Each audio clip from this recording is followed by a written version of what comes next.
Waktunya bersaat teduh dengan Tuhan melalui bacaan Alkitab satu pasal sehari dalam kitab Nabi-Nabi Besar bahagian kelima seri yang ke-10. Kitab Daniel pasal 10 dengan perikop penglihatan Daniel di tepi sungai Tigris.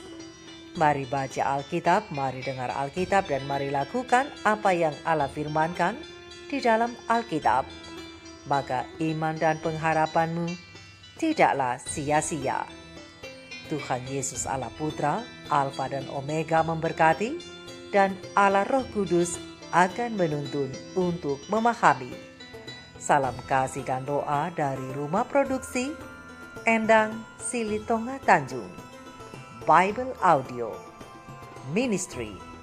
Mari memulainya dengan doa dalam hati.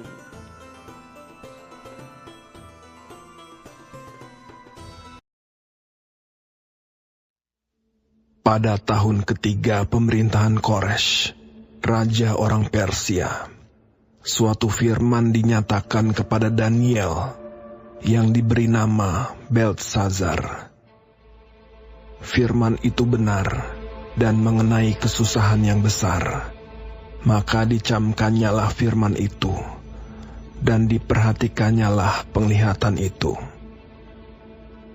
Pada waktu itu aku, Daniel, berkabung 3 minggu penuh. Makanan yang sedap tidak kumakan, daging dan anggur tidak masuk ke dalam mulutku, dan aku tidak berurap sampai berlalu 3 minggu penuh. Pada hari ke-24 bulan pertama, ketika aku ada di tepi sungai besar, yakni sungai Tigris, kuangkat mukaku, lalu kulihat, tampak seorang yang berpakaian kain lenan dan berikat pinggang emas dari Ufas. Tubuhnya seperti permata Tarsis, dan wajahnya seperti cahaya kilat. Matanya seperti suluh yang menyala-nyala. Lengan dan kakinya seperti kilau tembaga yang dikilap. Dan suara ucapannya seperti gaduh orang banyak. Hanya aku, Daniel, melihat penglihatan itu, tetapi orang-orang yang bersama-sama dengan aku tidak melihatnya, tetapi mereka ditimpa oleh ketakutan yang besar, sehingga mereka lari bersembunyi. Demikianlah aku tinggal seorang diri. Ketika aku melihat penglihatan yang besar itu, hilanglah kekuatanku. Aku menjadi pucat sama sekali, dan tidak ada lagi kekuatan padaku. Lalu ku dengar suara ucapannya, dan ketika aku mendengar suara ucapannya itu, jatuh pingsanlah aku, tertelungkup dengan mukaku ke tanah. Tetapi ada suatu tangan menyentuh aku dan membuat aku bangun sambil bertumpu pada lutut dan tanganku. Katanya kepadaku, Daniel, engkau orang yang dikasihi. Camkanlah firman yang kukatakan kepadamu, dan berdirilah pada kakimu, sebab sekarang aku diutus kepadamu. Ketika hal ini dikatakannya kepadaku, berdirilah aku dengan gemetar. Lalu katanya kepadaku, "Janganlah takut, Daniel, sebab telah didengarkan perkataanmu sejak hari pertama engkau berniat untuk mendapat pengertian dan untuk merendahkan dirimu di hadapan Allahmu. Dan aku datang oleh karena perkataanmu itu. Pemimpin kerajaan orang Persia berdiri 21 hari lamanya menentang aku. Tetapi kemudian Mikael, salah seorang dari pemimpin-pemimpin terkemuka, datang menolong aku. Dan aku meninggalkan dia di sana berhadapan dengan raja-raja orang Persia. Lalu aku datang untuk membuat engkau mengerti apa yang akan terjadi pada bangsamu pada hari-hari yang terakhir.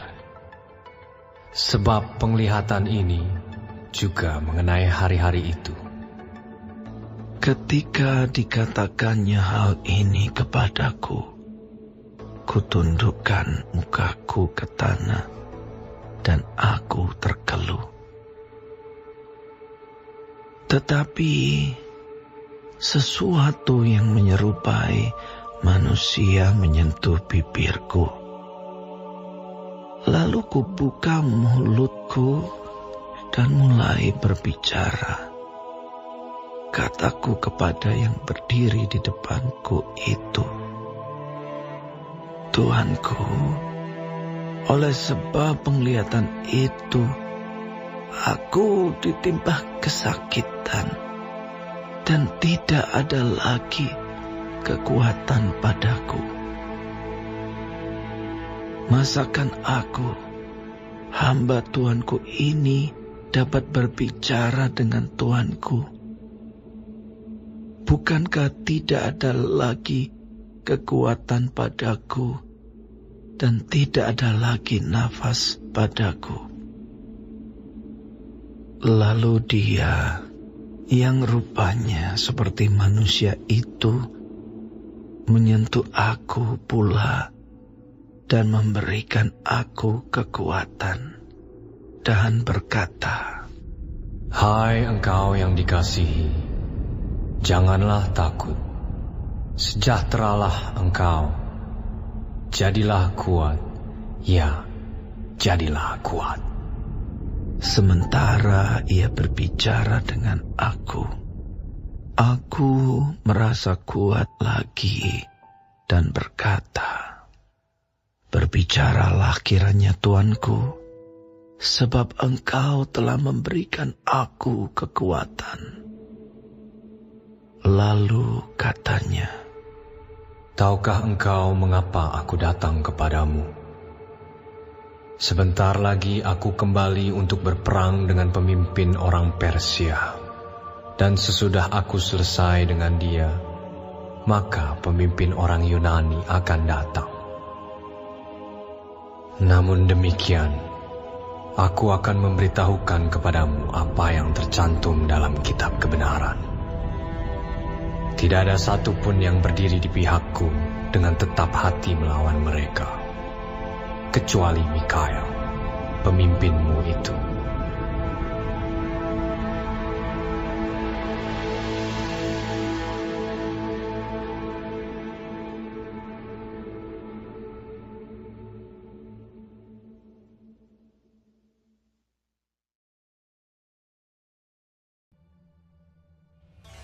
Kita telah menyelesaikan bacaan Alkitab 1 Fasal sehari dalam kitab Daniel Fasal yang ke-10. Sedikit perenungan mengenai fasal ini tentang bagaimana menghadapi peperangan yang tidak terlihat oleh mata berdasarkan ayat panduan perenungan. Terang besar Alkitab Daniel 10 ayat 20 dan 21 dengan bunyi nas. Lalu katanya, "Tahukah engkau mengapa aku datang kepadamu? Sebentar lagi aku kembali untuk berperang dengan pemimpin orang Persia, dan sesudah aku selesai dengan dia, maka pemimpin orang Yunani akan datang. Namun demikian aku akan memberitahukan kepadamu apa yang tercantum dalam kitab kebenaran. Tidak ada satupun yang berdiri di pihakku dengan tetap hati melawan mereka, kecuali Mikael, pemimpinmu itu. Sahabat-sahabat firman, sahabat-sahabat sorgawi yang dikasihi oleh Tuhan di mana saja Anda berada, sekarang kita tinggalkan Daniel pasal 9 dengan satu sukacita, karena tidak ada lagi keraguan di sana, karena banyaknya jawaban yang memuaskan dari Tuhan untuk menjawab doa Daniel. Nah, jika puasa dan doa telah membawa hasil yang baik di awal, adakah Daniel tidak lagi melakukan hal yang sama, bahkan lebih banyak lagi untuk perkara-perkara yang sulit lainnya? Oh, ternyata tidak. Karena begitu pasal 10 dibuka, ada lagi catatan tentang puasa. Bahkan 3 minggu penuh.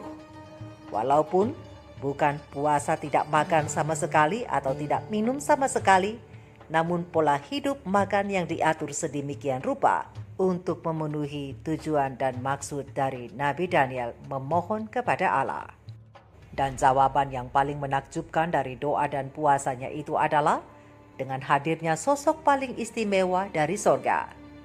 Dia yang istimewa yang datang dari sorga itu mengenakan pakaian dari lenan dan berikat pinggang emas dari Ufaz.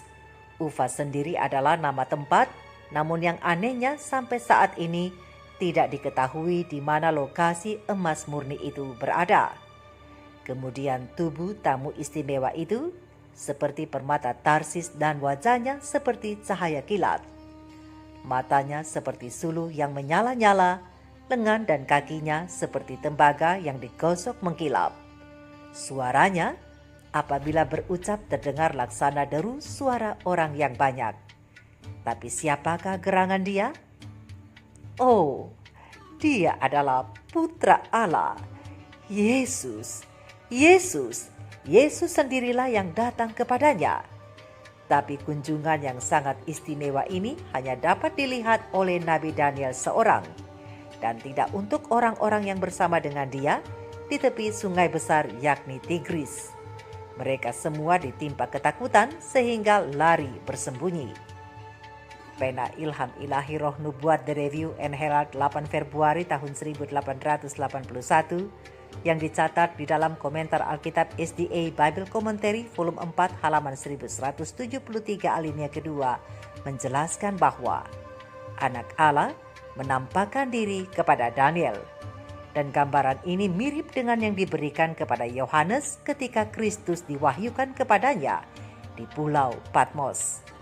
Dalam menerima kunjungan yang luar biasa itu, Daniel menjadi begitu lemas, sama sekali hilang kekuatannya dan menjadi pucat. Dan ketika Tuhan mulai bersuara kepadanya, ia pun jatuh pingsan. Tetapi ada suatu tangan menyentuhnya dan membuat Daniel bangun sambil bertumpu pada lutut dan tangannya. Lihat Daniel 10 ayat 10. Tapi apakah itu tangan Kristus Putra Allah? Oh tidak. Tangan itu adalah tangan malaikat Gabriel. Gabriel mengatakan bahwa ia diutus kepadanya karena Daniel telah berniat dari mulanya untuk mendapat pengertian dan karena ia sangat merendahkan dirinya di hadapan Allahnya. Lihat ayat yang ke-12 Daniel pasal 10. Nah, sekarang pertanyaannya, di manakah Putra Allah yang hadir di awal penglihatan Daniel di pasal yang ke-10 ini? Ayat yang ke-13 Kitab Daniel dan Pena Ilham Ilahi Roh Nubuat Para Nabi dan Raja halaman 331 alinea pertama menjawabnya. Selama 3 minggu, Gabriel sedang bertempur dengan kuasa-kuasa kegelapan, berusaha melawan pengaruh-pengaruh jahat yang bekerja pada pikiran Raja Kores. Dan sebelum pertempuran berakhir, Kristus datang membantu Gabriel. Itulah sebabnya Gabriel berkata, pemimpin kerajaan orang Persia berdiri 21 hari lamanya menentang aku, kata Gabriel. Tetapi kemudian Mikael, salah seorang dari pemimpin-pemimpin terkemuka, datang menolong aku dan aku meninggalkan dia di sana berhadapan dengan raja-raja orang Persia. Segala yang sorga dapat lakukan demi keselamatan umat Allah telah dilakukan. Pada akhirnya, kemenangan diraih kekuatan-kekuatan musuh telah dapat ditanggulangi pada zaman Kores dan sepanjang zaman putranya Kambises yang memerintah 7,5 tahun lamanya. Dan selama pemerintahan Kambises, pekerjaan pembangunan Bait Suci berjalan walaupun perlahan-lahan. Sahabat-sahabat firman, dengan ini kita melihat bahwa agen sorgawi harus berjuang dengan begitu banyak rintangan sebelum tujuan Tuhan terpenuhi pada waktunya. Raja Persia dikendalikan oleh dia yang tertinggi dari semua malaikat jahat, yakni Lucifer. Lucifer mengendalikan raja itu untuk menolak seperti yang dilakukan oleh Firaun dalam mematuhi firman Tuhan. Oleh karena itu Gabriel menyatakan, dia menahanku selama 21 hari dengan pernyataannya melawan orang-orang Yahudi. Tetapi Mikael datang untuk menolong aku dan kemudian ia tinggal bersama-sama raja-raja Persia, memegang kendali kekuasaan dan memberikan nasihat yang benar melawan nasihat yang jahat. Sahabat-sahabat firman, begitu juga dengan kita dalam menghadapi peperangan yang tidak terlihat. Ada di hadapan kita dalam firman Tuhan, contoh agen sorgawi yang bekerja dalam pikiran raja dan penguasa, sementara pada saat yang sama, agen setan juga bekerja di pikiran mereka. Ingat, tidak ada kefasihan manusia dalam pendapat yang bila dikemukakan dengan kuat dapat mengubah cara kerja agen setan. Karena setan akan berusaha terus-menerus untuk menghalangi jalan, sehingga kebenaran akan terikat oleh tipu daya manusia. Dan mereka yang memiliki terang dan pengetahuan berada dalam bahaya besar, kecuali mereka terus-menerus mengabdikan diri kepada Tuhan, menyangkali diri, dan menyadari bahaya zaman. Makhluk surgawi ditunjuk untuk menjawab doa orang-orang yang bekerja tanpa pamrih demi kepentingan Tuhan. Malaikat tertinggi di pengadilan surgawi ditunjuk untuk mengerjakan doa yang naik kepada Tuhan untuk kemajuan tujuan Tuhan. Setiap malaikat memiliki tugas khusus dan tidak diizinkan untuk pergi ke tempat lain manapun. Karena jika mereka pergi, maka kekuatan kegelapan akan mengambil alih dan mendapatkan keuntungan. Hari demi hari, konflik antara yang baik dan jahat sedang berlangsung. Mengapa mereka yang memiliki banyak peluang dan keuntungan tidak menyadari intensitas pekerjaan ini? Mereka harus pandai dalam hal ini. Tuhan adalah penguasa. Dengan kekuatan tertingginya dia memegang kendali dan mengendalikan penguasa duniawi. Melalui otoritasnya, ia melakukan pekerjaan yang telah ditetapkan sebelum dunia dijadikan. Sebagai orang yang tidak mengerti, kita tidak tahu bagaimana konflik besar yang terjadi antara agen-agen yang tak terlihat itu. Kontroversi antara malaikat yang setia dan yang tidak setia. Malaikat jahat dengan sekuat tenaga terus-menerus bekerja, merencanakan garis serangan mereka untuk mengendalikan para pemimpin, raja, penguasa, juga kumpulan manusia yang tidak setia. Untuk itu, seruan datang kepada para pelayan Kristus untuk menekankan pemahaman tentang semua yang datang dalam jangkauan mereka kepada kebenaran pelayanan para malaikat. Jangan memanjakan diri dengan spekulasi yang berlebihan, sebab firman yang tertulis adalah satu-satunya pengaman kita. Kita harus berdoa seperti yang dilakukan oleh Daniel, agar kita dijaga oleh kecerdasan surgawi. Karena sebagai roh-roh yang melayani, para malaikat diutus untuk melayani mereka yang akan menjadi ahli waris keselamatan. Oleh karena itu, berdoalah saudara-saudaraku, berdoalah lebih daripada yang biasanya, sebab jika tidak, kita tidak akan siap untuk kedatangan Tuhan. Untuk itu, kita perlu melakukan pekerjaan yang menyeluruh untuk kekekalan. Komentar Alkitab SDA Bible Commentary volume 4 halaman 1173 alinea ketiga sampai alinea yang ketujuh. Sahabat-sahabat firman, sahabat-sahabat surgawi, Daniel pasal yang ke-10 ayat yang ke-14 mengingatkan kita tentang zaman akhir yang dengan demikian dengan jelas menekankan ruang lingkup kronologis yang panjang dari penglihatan Daniel. Tuhan Yesus sudah datang dengan utusan surgawi lainnya yaitu Gabriel untuk mengajar Daniel apa yang akan terjadi di zaman akhir. Pengetahuan ini diberikan kepadanya melalui ilham dan dicatat bagi kita yang menyatakan bahwa akhir dunia akan tiba. Oleh karena itu, persiapkan diri dengan perisai firman Tuhan.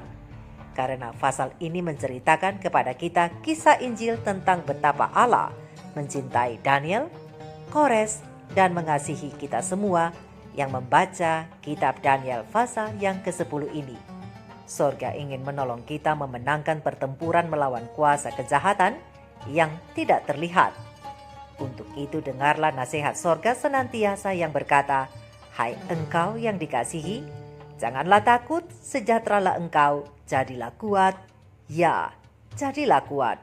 Daniel 10 ayat 19a, karena ada Mikael pemimpinmu yang akan memimpin pertempuran, dibantu oleh para malaikat sorga yang akan menolong engkau untuk memperoleh kemenangan.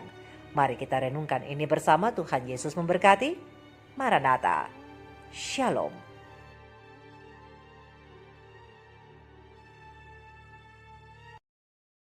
Dalam dunia banyak amat pencobaan kita, kekuatan kita tak dapat mengalahkan dosa. Tetapi pada Al-Masih adalah kuasa. Bangunlah hai orang saleh, pakaikan percaya. Percaya yang menang, percaya yang menang. Ajaiblah percaya yang alahkan dunia. Semua orang yang menang dapat jubah putih, namanya selalu di depan Al-Masih yang suci.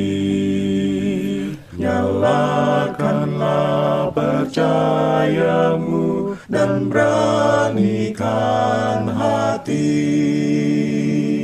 Haraplah pada Al-Masih yang patut dipuji.